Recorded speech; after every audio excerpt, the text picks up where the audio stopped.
You're listening to Masonry Principles, your guide to building better buildings, with hosts Amanda Bedian and Phil Ledent.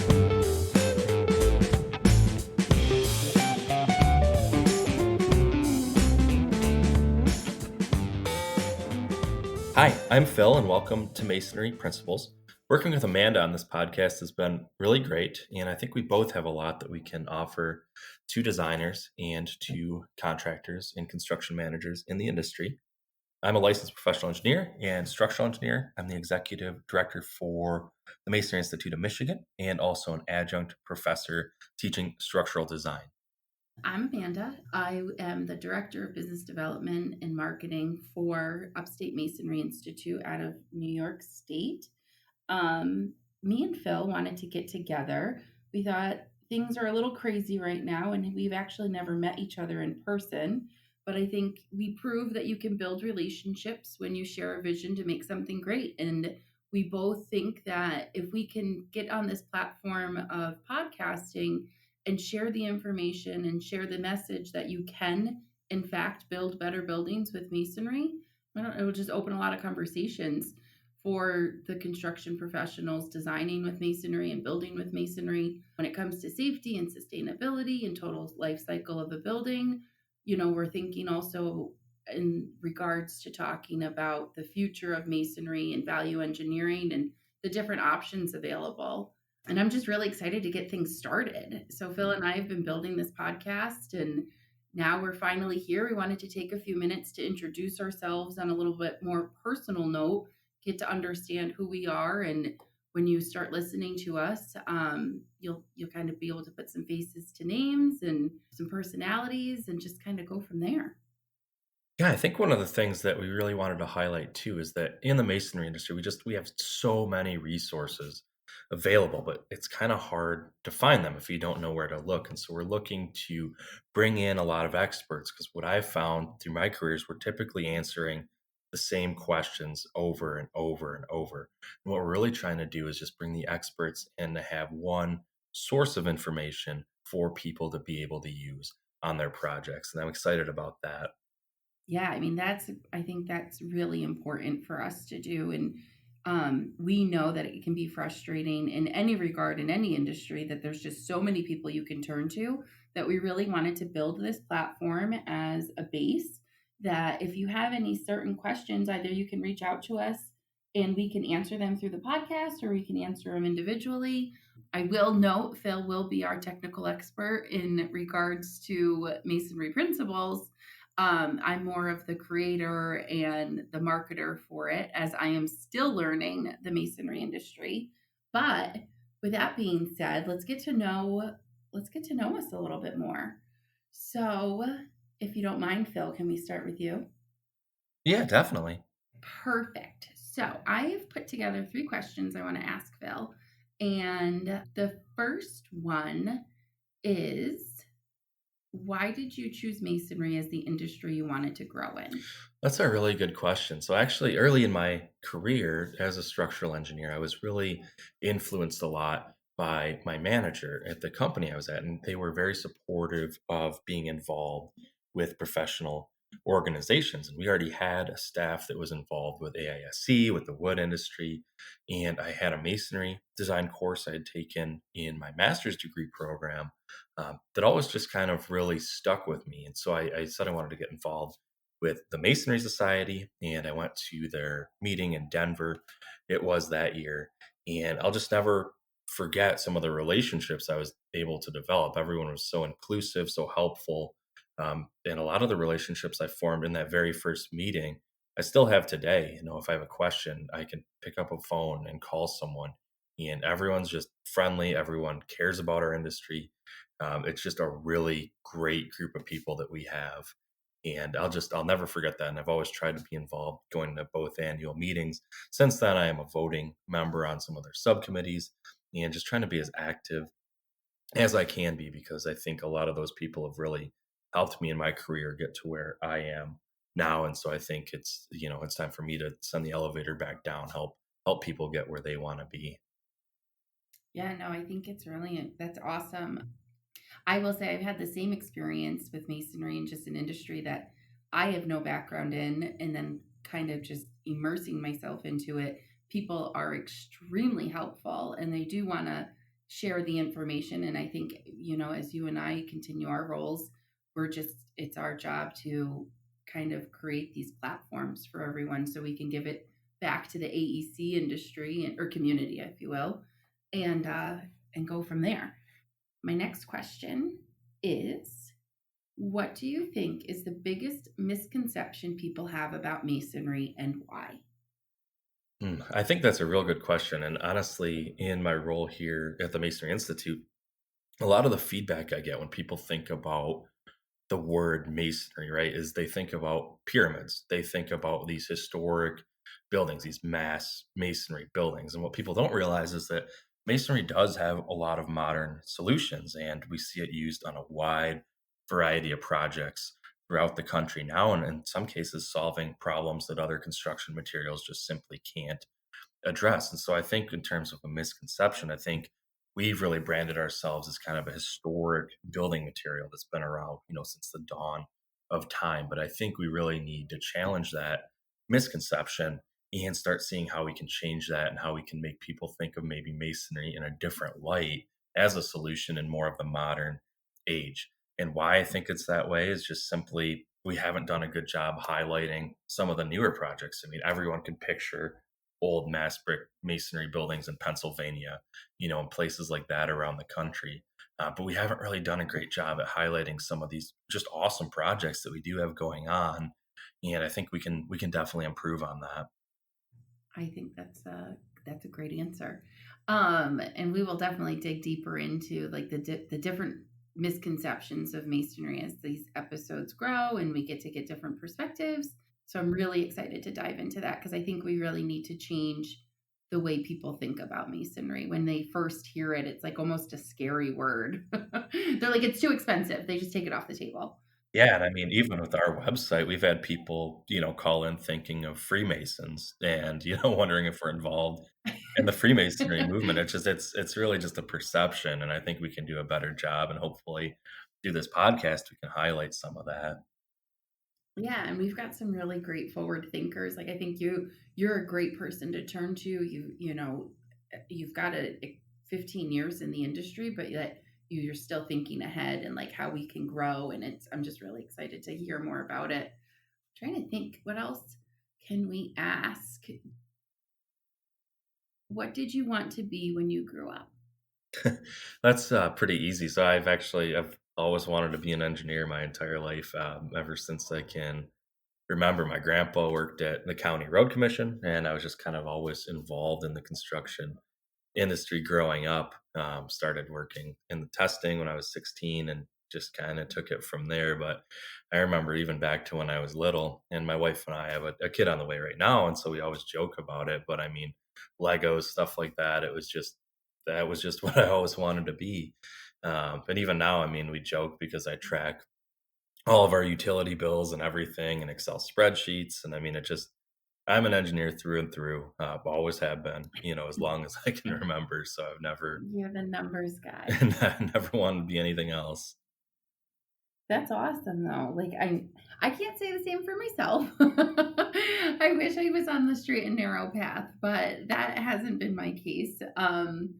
I I just always am envious when I talk to people that have like they knew what they wanted to be, when they wanted to be it, and how they wanted to get there. And I've been like, I don't know, I take a lot of guesses. Like, I think this would be good. I think this will be great. And now it feels really good to be in a position where I feel confident and comfortable and growing in.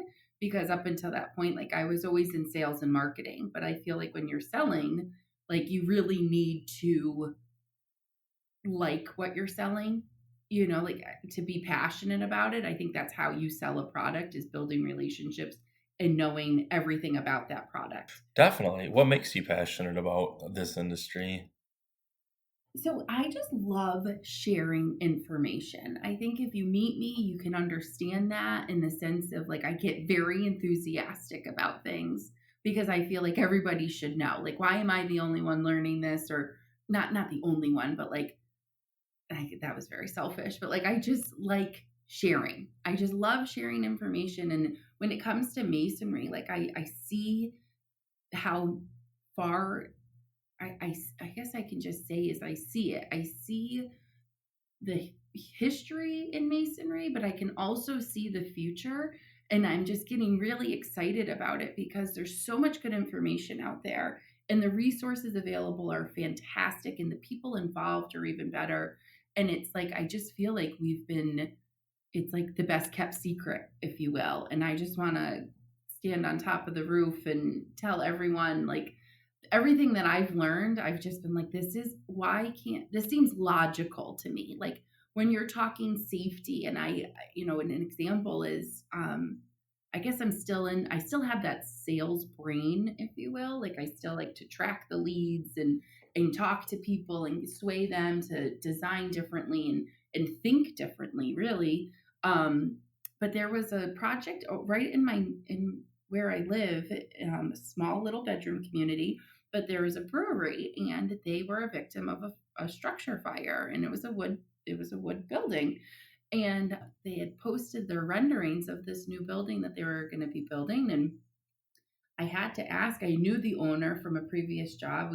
I used to sell draft beer equipment, and so I was pretty close with the owner, and I just said, like, you were a victim of a fire caused, you saw what wood can do.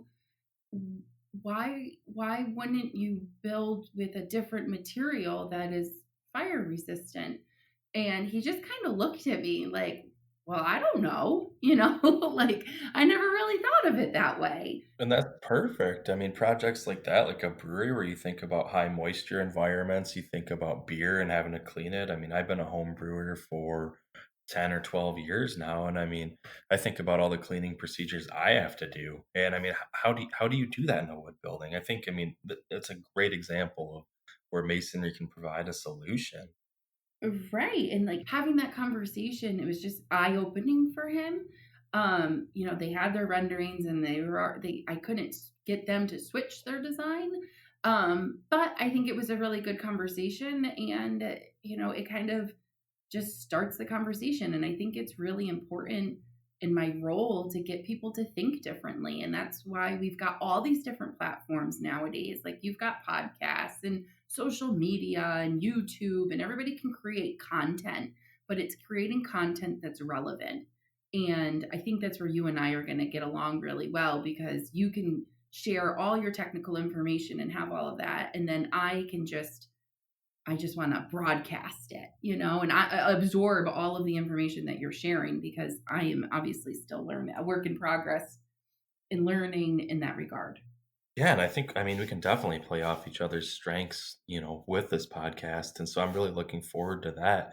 I guess in terms of the masonry industry, is there a particular reason you got involved to begin with in the masonry industry? I know you'd mentioned a couple of years you've been with UMI, but what initially drew you to the masonry industry? So, to be completely honest, I always tell people masonry chose me. Like I said, I have a sales and marketing background. I worked in restaurant equipment. I was selling on a dealer side of things, and then I went into manufacturing. That's when I was working with draft beer systems, and so I was always in the service industry, and I loved it. Um, but I traveled a ton. I was a regional sales rep, and I just covered the entire state of New York. And then obviously, on the with travel, I was on doing national travel, and I had literally just bought a new house, and I have a son, and I needed to be home a little bit more than I was. So I applied for a position with a local general contractor, and I worked there very short stint. I realized that as much as I needed the structure and stability of like being home more often, I still am very much a salesperson, in the sense of like the road warrior. I like meeting new faces. I like starting new conversations. And I was stuck in this box, if you will. Um, and there was the Mason contractors, to give you a little background, the Mason contractors out of BAC Local 2 got together, and they wanted to have more of a presence in this territory, which is a little south of Albany, New York, up to the Canadian border and over to Syracuse. And I read the job description, and I thought, I think I could do this. Like, I don't know much about masonry. I don't really know anything about masonry, but if I'm willing to learn about it, I wonder if I'll even get an interview kind of thing. And obviously they liked what I had to offer, in the sense of just, I think my personality is, what word would you say? I know we haven't met, but you've talked to me enough. I definitely say more outgoing, maybe. Yeah, I'd say outgoing is a good way of putting it. My personality, I'd say, is a little different than what the typical contractor, or even like anybody that works in the field or in the consultant side. Like, it's just a little bit more different. It's a little bit more outgoing than most. Um, it's been great to watch UMI, because there wasn't a UMI before I started. So, like, I did all the branding, and I've just been able to be a part of the growth. And like, working with the contractors has been phenomenal, and working with the guys out of the union hall, because we are union supported through BAC Local 2. And I think I just mentioned that. But that's kind of just my background and how I got to masonry. That's why I keep saying, like, masonry just chose me, and it seems to be a good fit. Like, I've had my ups and downs in trying to understand things, because I just see it through a different lens. But we've said it a couple times now, like, the resources available have been phenomenal, and people are just so eager to teach you what they know. It's just been really great. And I'm actually going to be attending the apprenticeship school, just to learn a little bit more, get more hands on, and really dive into the technical side of masonry, because I think the marketing side, I can keep growing, and I've got the wherewithal to get it to where I want it to be, but I need to personally grow technically. So between the help of you, this podcast, and attending the apprenticeship school, I'm hoping that it will take me to the next level. Oh, that's awesome. Yeah, I think a lot of engineers and architects would definitely benefit from using a trowel and seeing how to lay units. So that's awesome. I'm so happy to hear that. Yeah, I'm really excited. And I don't know if you know this, but David Biggs, who is, he's like the go-to guy in New York State. And I mean, internationally, nationally, he's a great resource for masonry. And I remember him sharing with me when I was interviewing him for an article I was writing. He also attended, back in the day when he was getting started in his career, they offered night school through the apprenticeship program. And that's really how he, got his fondness of masonry started. And I think it speaks volumes. If you've actually held the trowel and you've spread the mud, and you're meeting the people that are building the buildings, it just, there's like a common respect and a common understanding, or mutual understanding. Yeah, and I mean, anyone that ever grew up with a union or non-union, parent, you drive by any building and they're happy to point out, hey, I built that. And I think that they have that camaraderie that they bring to it. That's so great to hear.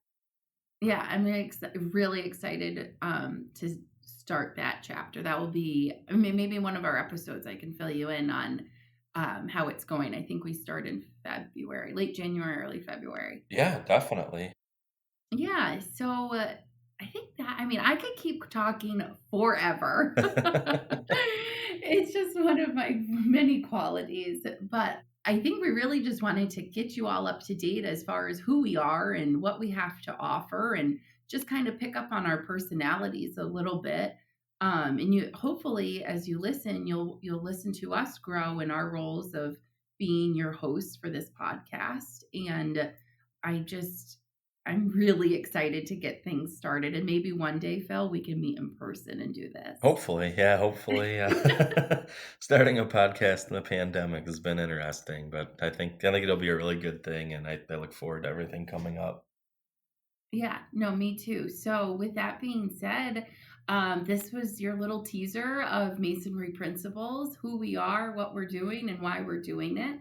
And we hope you listen to our future episodes, which will be coming out one time a month, the first Wednesday of each month.